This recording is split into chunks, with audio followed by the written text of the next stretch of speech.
স্থানীয় পর্যায়ে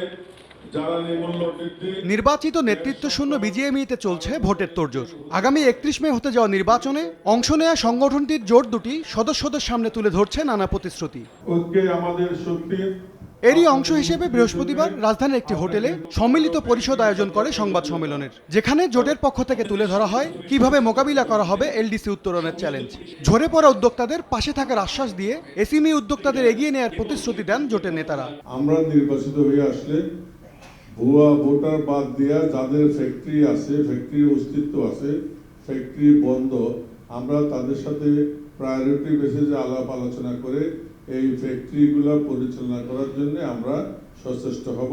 এ সময় 5 আগস্টের পর যারা অস্ত্র হাতে বিজিএমইএ ভবনে ভাঙচুর করেছে তাদের বিচারের আওতায় আনার প্রতিশ্রুতি দেন তারা। তবে জানান বিজিএমইএকে রাজনীতি ও বিভাজন মুক্ত রাখার পক্ষে সম্মিলিত পরিষদ। 5 আগস্টের পরে যেই অস্ত্র প্রদর্শিত হয়েছে এটা অবশ্যই আমাদের বিজিএমইএর ভাবমূর্তিপূর্ণ হয়েছে। আমরা ইনশাআল্লাহ আগামী নির্বাচনে যদি আমরা ক্ষমতায় আসি, আমরা ভিডিও ফুটেজের মাধ্যমে অপরাধীকে শনাক্ত করে আমরা বিচারের ব্যবস্থা করব।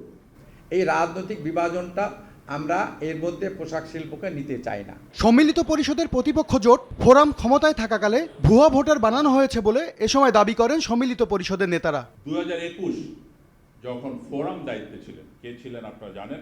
এম এস আরিফিন, সময় সংবাদ, ঢাকা।